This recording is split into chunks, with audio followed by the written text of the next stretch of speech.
Hey guys, welcome back to my channel. If you're new here, my name is Danny and I am a certified physician assistant. This video is going to be a little bit different than the rest because I am going to be spilling the tea.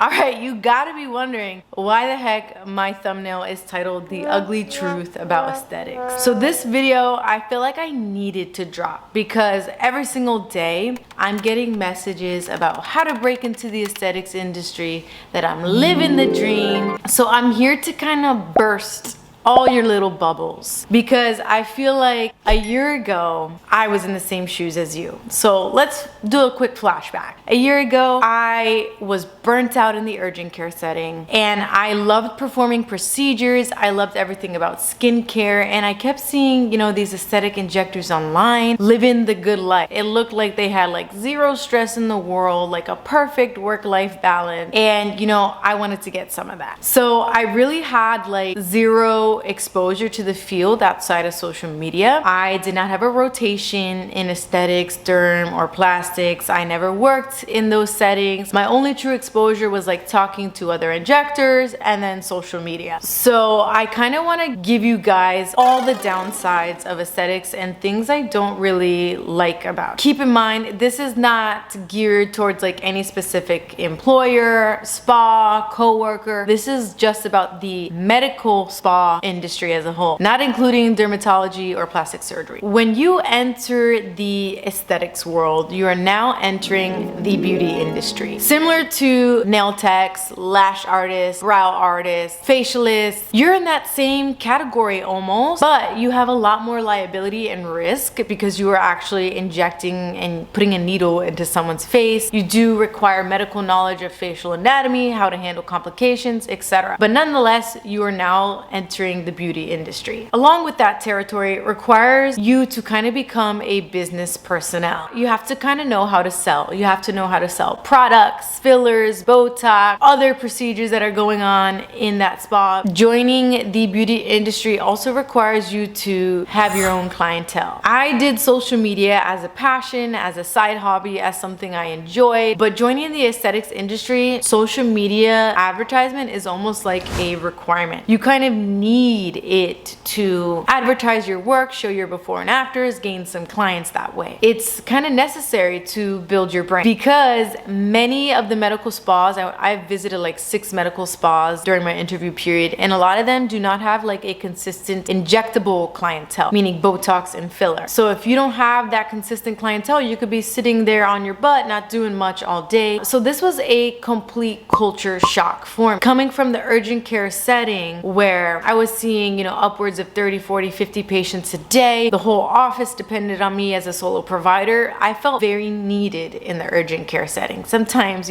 too needed and too depended on. Coming to the polar opposite where you almost feel almost useless sometimes when you don't have many clients in a single day. Obviously, there are many spas who do have a very busy clinic. Those are well-established spas, not newer spas. Also, those established spas have a harder time accepting newer injectors. They usually want people with experience under their belt. I feel like the reason why a lot of these medical spas are slow is because there is so much competition. At least here in Miami, there is a medical spa literally on every single corner. Technically like competing against each other for the clients in the area that are wanting these procedures and who have the money to undergo that. Within those spas, you're going to be competing against injectors who probably have 10 plus years of experience over you. So they have a consistent clientele, they have a lot of before and afters, and they're very like reputable and trustworthy. On the other hand, you may be competing against injectors who are willing to do it for a lot cheaper than your spa is. Because there is so much competition and so many injectors who are wanting to kind of break into this industry, at first your salary as an aesthetic PA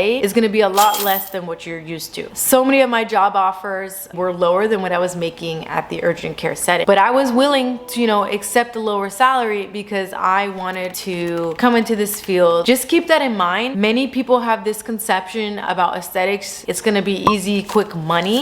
I'm here to burst that bubble. No, it's not. How do you make more money? How do you gain clientele? You learn and you practice. The best way to learn is having a trainer. So ideally, the best case scenario is that you get into a spa that has an injector that's willing to kind of train you one-on-one. You'll be able to observe procedures and perform procedures under their guidance. If you don't land yourself in that position, is through courses. And the really crappy part about this industry is that courses are hella expensive. 3,000 to 5,000 for like a day or two of learning. And most of that time, you're not actually gonna be injecting. Maybe if you're lucky, an hour. So the hands-on experience is limited, and who knows when you're actually gonna see the return on your investment for those courses. Probably would recommend keeping some of that medical aspect in your career, whether it be going into dermatology or doing plastic surgery. I just think medical spas is purely more of like a business aspect. Sorry to interrupt, guys, but we need to hear a word from today's video sponsor. Today's video sponsor is Radotech. Radotech actually measures the electrical conductivity of your cells using the 12 main vital organs. So the first thing you're gonna wanna do is actually download the Radotech app. Then you just literally follow the prompt by placing the device on the specific points within your own body. So it's saying my colon is insufficient. Holy crap. My digestive system has been messed up since literally I can remember. It's saying my bladder is hyperactive. That's true. See? So now he came downstairs because he wants to try the device. Why do you want to try the device? Because it was spot on. Did it on my husband as well. His results are different, so we know that this device is unique per person. Okay, his immune system is below normal. Makes sense, he had a tonsillectomy. I'm kidding.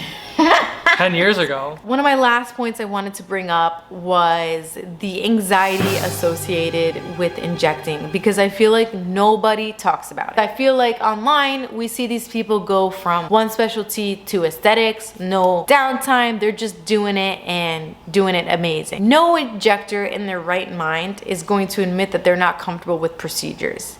Because in order to feel comfortable, you need the practice. You want to give these clients the best results. You want them to be happy, you want to tell their friends. If your clients aren't mad, but it's not up to the level of perfection you were hoping, you'll be down on yourself. So it really does get you. If you have any level of anxiety already existing in your life, aesthetics will definitely bring it out more. There is like a lot of risk with aesthetics. Botox, very minimal risk, but filler, you can actually inject filler into a blood vessel in the face, which there is like many blood vessels on the face. If you do that, you can cause what's called a vascular occlusion. A vascular occlusion can be a medical emergency. If left there long enough and undiagnosed, you can actually lose blood supply to the whole face, cause necrosis and death of the tissue. So you do have to be on your A game when injecting and recognizing these, complications. I don't want to scare you guys from going into the aesthetic industry. I just want to open your eyes to the reality, because if no one else is going to do it, I will. There is a lot that goes into aesthetics that no one talks about, that I'm not a huge fan of. And if I knew all these things, I would have maybe done things a little bit differently.